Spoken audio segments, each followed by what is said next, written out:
路给你挣开。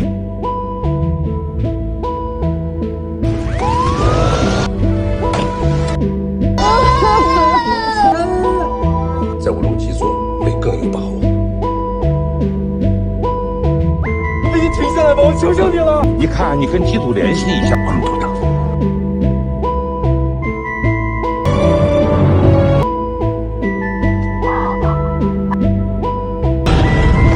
一定不能让他吃下。不要睡啊，小麦。妈妈一直都在，孩子。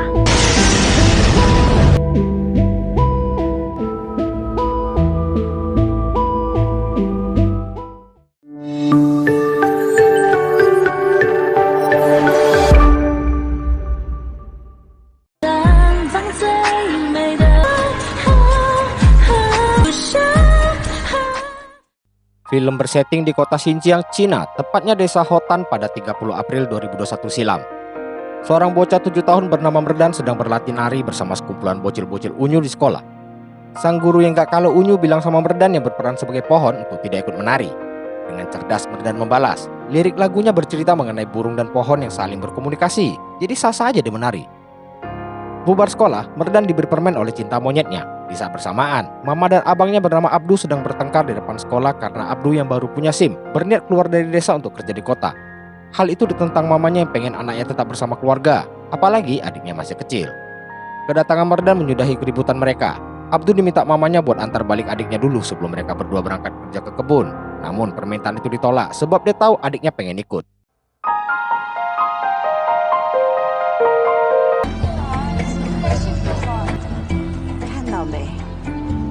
一天天的好起来。 Jadi dengan terpaksa mamanya membawa serta Merdan bekerja.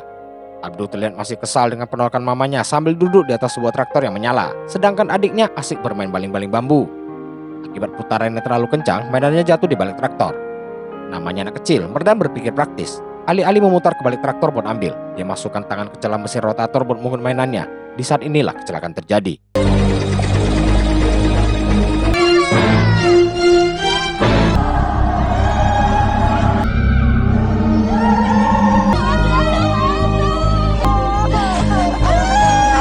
Semua orang begitu syok melihat kejadian itu. Abdu segera ikat tangannya untuk hentikan pendarahan sesuai saran seorang bapak di sana. Dengan meminjam mobil tetangga, Abdu melaju dengan cepat menuju rumah sakit terdekat. Sambil nyetir, Abdu teringat saat dia diberi permen oleh adiknya yang dia tukar sama mainan baling-baling bambu tadi. Ingatan itu membuat Abdu merasa sangat bersalah.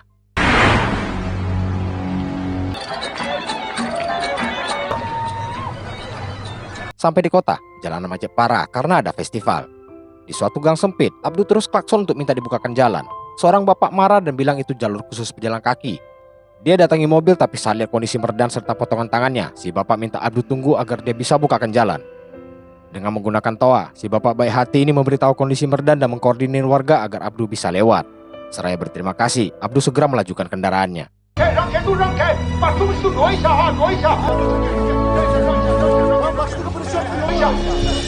谢谢大家了，谢谢大，谢谢。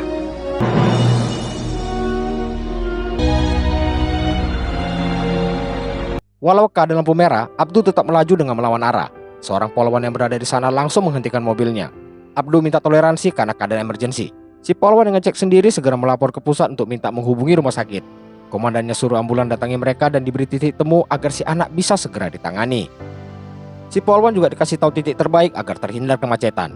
Berkat kepedulian pihak pusat, mereka mengubah lampu merah ke hijau. Sesampainya di titik temu, Abdu dan mamanya segera pindahkan Merdan ke ambulan. Di rumah sakit sendiri, seorang dokter muda bernama Liu datang untuk mengucapkan perpisahan kepada dokter seniornya bernama Ekiber. Dia resign karena di operasi terakhirnya gagal selamatkan seorang pasien. Hal itu menjadi pukulan telak bagi mentalnya. Sampai rumah sakit, Merdan langsung dibawa ke ruang operasi untuk ditangani. Abdu dan mamanya diminta keluar ruangan agar tidak mengganggu. Ekiber mengatakan ke Merdan, dia diberi obat bius jadi dia harus tenang. Kalau nangis terus maka darah akan terus keluar. Selesai memberi pertolongan pertama, Ekiber keluar untuk jelaskan ke keluarga mengenai kondisi Merdan. Mereka diberi dua pilihan. Satu, kalau mau pastikan anak ini selamat, mereka harus segera menjahit bekas luka. Kedua, kalau mau tangannya disambung, tingkat keberhasilan operasi sangat rendah, tapi kalau di rumah sakit kota Urumqi akan lebih tinggi. Dengar itu, Mama Merdan langsung pingsan.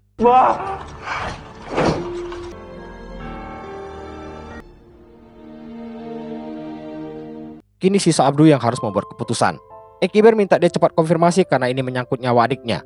Abdu yang baru beranjak dewasa bingung harus memilih yang mana. Selamatkan adiknya namun masa depannya terancam karena menyisakan satu tangan, atau bertaruh agar adiknya bisa punya dua tangan. Ekiber tenangkan Abdu dan minta segera ambil keputusan sebagai seorang lelaki. Akhirnya diputuskan untuk menyambung tangan adiknya di rumah sakit Urumqi.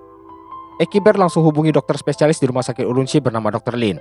Dapat pesan Ekiber, Lin telepon dan bilang udah nggak ada penerbangan menuju Urumqi. Sebab tangan yang putus cuma bisa diawetkan maksimal 8 jam setelah kejadian. Lebih dari itu, resiko operasi sangat tinggi dan si korban juga terancam. Kejadian terjadi jam 7.30 malam, artinya maksimal jam 3.30 pagi tangannya udah harus tersambung. Masalah lainnya, pesawat terakhir akan terbang sebentar lagi. Setelah Abdu yakin, potongan tangan Merdan diawetkan agar saraf tetap berfungsi. Sebelum masuk ambulan, Ekiber juga jujur kalau Merdan gak dikasih bius karena badannya gak bakal kuat. Itu berarti Merdan harus nahan sakit sampai Urumqi. Abdu minta Ekiber pesan ke mamanya, dia bakal pastikan tangan adiknya tersambung dan dia akan baik-baik aja.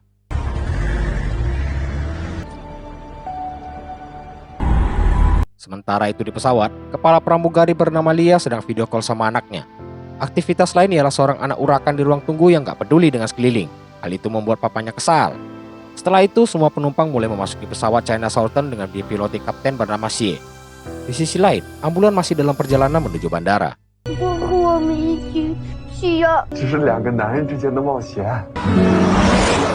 Semua penumpang udah naik dan hari itu pesawat penuh. Terlihat juga Liu berada di penerbangan yang sama.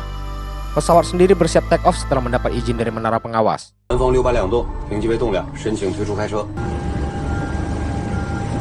Dr. Lin sedang persiapkan timnya menyambut kedatangan Merdan. Gak lama dia dihubungi Ekiber untuk diberitahu kalau pasien gagal terbang sehingga mereka tidak perlu bersiap lagi. Hal itu dikarenakan Abdu baru sampai bandara dan ditahan oleh pihak keamanan. Abdu terus memohon untuk dibantu selamatkan Merdan seraya memperlihatkan kondisi adiknya. Lihat itu, pihak keamanan lari untuk lapor ke kepala pengawas bernama Pak Tang. Dia bilang ini urusan hidup dan mati. Pak Tang yang berhati emas ini langsung datangi Merdan untuk lihat sendiri. Begitu tahu, dia langsung hubungi menara pengawas agar mereka bantu sampaikan ke pihak kru pesawat. Kapten Xie yang tahu kemudian minta izin putar balik ke kantor pusat China Southern selaku pengatur jadwal. Pihak kantor lalu hubungi kepala pengawas bandara Urumqi untuk minta menunda jam tutup bandara yang seharusnya jam 2. Kepala pengawas bandara Urumqi yang juga berhati mulia ini bilang, demi nyawa orang, jam berapapun akan kami tunggu pesawatnya. Beres dengan semua itu, Abdu dan Merdan diminta untuk masuk ke apron pesawat. Kondisi emergensi ini diinfokan Lia, karena pesawat penuh mereka berharap ada 3 penumpang yang mau mengalah.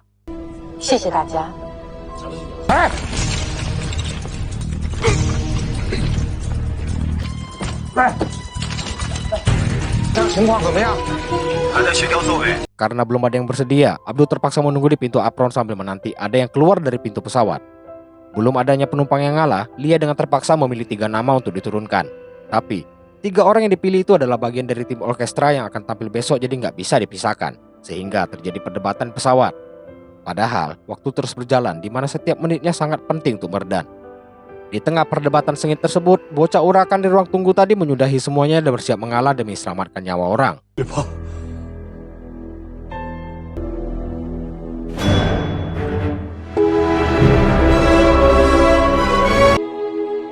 Tanpa buang waktu, Merdan langsung dibawa masuk ditemani kepala pengawas. Sampai di dalam, Pak Tang bilang ke Lia kalau dokter pesan jangan sampai Merdan tidur karena bisa berbahaya dan juga nggak boleh nangis agar lukanya tidak terbuka. Dia juga serahkan potongan tangan Merdan agar diberi es supaya awet dan jangan masukkan kulkas. Untuk kenyamanan Abdu dan Merdan, Lia bantu mengurus infus dan lainnya. Selesai itu, Abdu bilang kalau operasi udah harus selesai sebelum jam 3.30.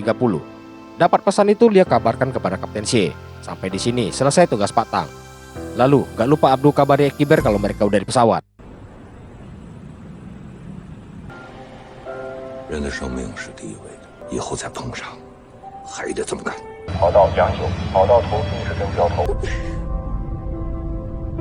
2九，黑起飞。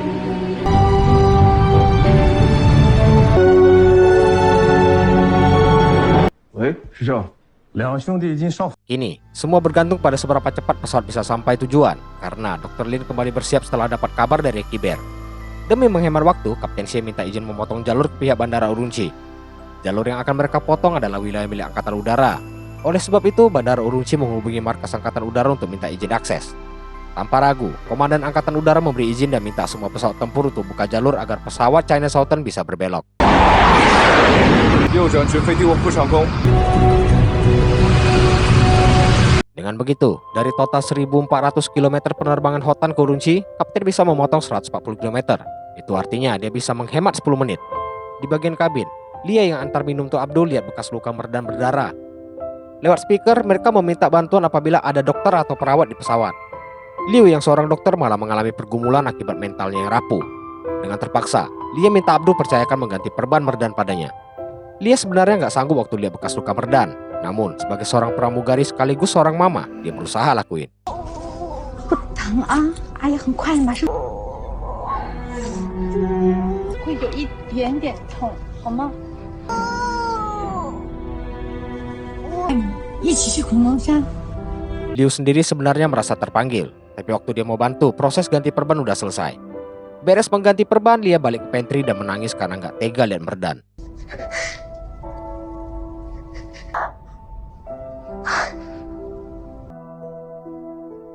Selanjutnya, Lia memasukkan es ke kantong berisi tangan. Tahu itu adalah tangan pramugari bernama Yuli bergidik ngeri. Demi profesionalitas, dia mau gantikan Lia kerjakan tugas tersebut. Setelah selesai, tangan dikembalikan kepada Abdul untuk dijaga. Saat itu, Abdul kabari kalau adiknya mengalami sulit bernapas. Dengar itu, Liu datangi mereka dan akhirnya mengaku sebagai dokter. Atas pengakuannya, dia mendapat celaan seluruh penumpang karena tadi dia aja waktu diminta tolong. Untuk pastikan dia adalah dokter, kru harus periksa tanda pengenalnya dulu sebelum dibiarkan bertindak. Setelah dipastikan, Liu periksa dada Merdan yang lebam akibat terhantam traktor. Hal itu menyebabkan pneumotoraks, yaitu udara yang bocor ke paru-paru hingga kelebihan air. Jadi Liu harus cepat keluarkan cairan tersebut karena akan membahayakan nyawa Merdan. Sialnya, saat akan disedot, pesawat memasuki awan yang sebabkan turbulensi. Sehingga mau nggak mau mereka harus menunggu. 都转过去。小妹，把眼睛闭上。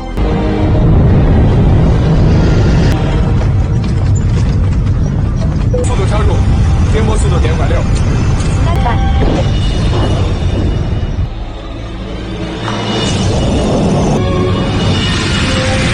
Itu pesawat tenang, Liu langsung sedot keluar cairan yang bikin Merdan kembali bernapas secara normal. Keadaan Merdan membaik, buat Abdul sangat berterima kasih padanya. Liu juga minta nomor dokter yang nangani Merdan nanti karena dia harus laporkan kondisi terakhir pasien. Keberhasilannya membantu tadi memberi kelegaan besar dalam diri Liu. Lalu, Lia ke kokpit untuk lapor kepada Kapten Xie. Selesai laporan, Kapten Xie menitipkan angpau sebagai bentuk dukungan untuk Abdul. Jadi waktu ketemu Abdul, Lia langsung kasih hadiah mainan untuk Merdan dan angpau tadi. Lia yang ngecek rutin kabin kaget waktu lihat Merdan tidur. Sesuai pesan dokter, dia harus dibiarkan tetap bangun. Karena tetap gak bangun waktu dipanggil, dia berinisiatif memutar film kartun dengan volume maksimal walau itu mengganggu penumpang lain. Yuli diminta menjelaskan kepada penumpang sementara Lia berusaha terus bangunkan Merdan. Hal paling indah di film ini terjadi kala seluruh penumpang bersatu menyanyi bersama tim orkestra untuk bangunkan Merdan. 厉害，一个人把所有人都打败了。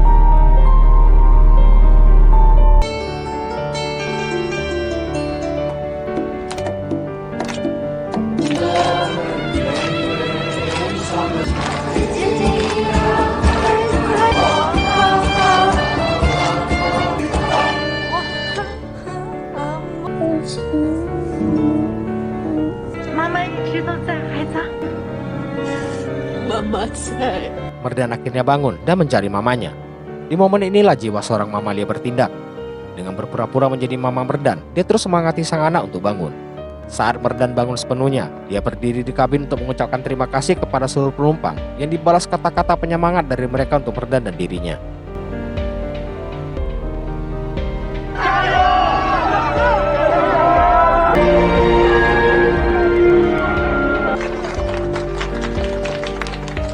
Saat ini tunggu-tunggu pun tiba. Pesawat udah bersiap mendarat di Bandara Urumqi. Menara pengawas memberi prioritas utama pendaratan pada mereka dan menyiapkan apron terdekat agar bisa menghemat lebih banyak waktu untuk Merdan. Semua petugas medis dan bandara dipersiapkan agar bisa bertindak secepat mungkin menyelamatkan nyawa seorang bocah yang bahkan tidak mereka kenal. Walau keadaan angin kencang, Kapten Xie tidak ragu mendaratkan pesawat secepat mungkin, diikuti pesan serta doa terbaik kepada para penumpang dari Lia sambil menangis.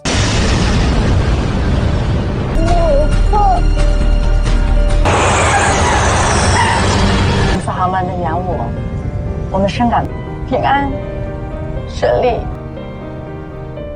孩子跟我儿子一样大。Begitu mendarat, semua kru dan petugas medis langsung menjemput Merdan. Liu juga sampaikan masalah pneumotoraksnya tadi. Setelah itu, mereka dibawa menuju ambulan disertai tepuk tangan penumpang. Gak lupa, Abdul minta lihat wajah Lia dan Yuli tanpa masker, agar dia bisa mengingat wajah malaikat penolong adiknya.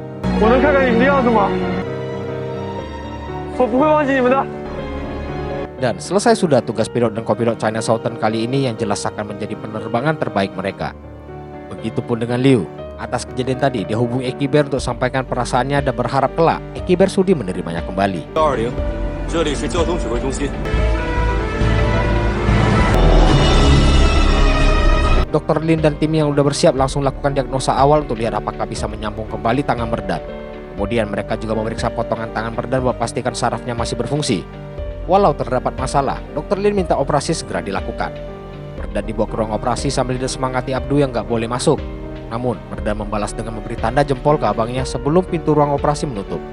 Sementara, dokter dan para asistennya bersiap memulai operasi. Sampai di ruangan, Merdan dianestesi sebelum mulai. Kerusakan pada tangan Merdan sangat parah sehingga harus dilakukan beberapa pemangkasan saraf. Selanjutnya, Dr. Lin bersiap menyambung kembali saraf Merdan. Di tengah penyambungan, kondisi dan tekanan darah Merdan terus menurun. Lihat kondisinya gak stabil, pengawas operasi minta Dr. Lin sudahi, kalau enggak nyawa Merdan taruhannya. Dr. Lin minta 2 menit lagi untuk mencoba. Lihat Merdan, pengawas setuju operasi dilanjutkan. 找到了，下降，血压恢复了。 Titik antar saraf berhasil ditemukan. Setelah disatukan, kondisi Merdan pun kembali stabil. Ini mereka harus membuang jaringan membusuk sambil menahan sementara darah dari sarafnya. Selesai itu, penahan dibuka dan darah berhasil mengalir kembali ke tangan yang putus. Namun, masalah baru muncul karena tangan Merdan tetap pucat yang artinya terjadi penyumbatan pembuluh darah. Dr. Lin gak nyerah. Dia coba teknik memijat di bagian tangan yang putus.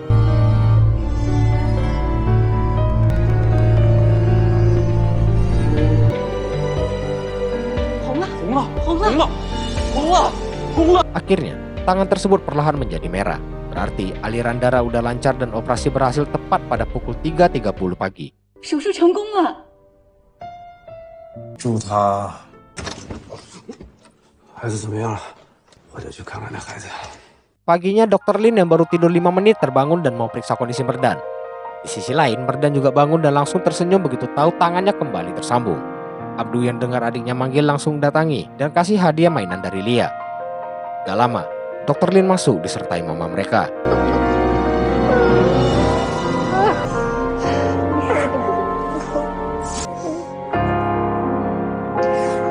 Kita semua hanyalah orang-orang biasa yang lakukan pekerjaan biasa. Kadang dalam hidup sesuatu tidak bisa diprediksi sehingga kita yang biasa ini secara ajaib udah lakuin sesuatu yang luar biasa terhadap diri sendiri maupun orang lain. Di akhir video, aku tampilkan sosok asli Merdan serta suasana usaha penyelamatannya dulu.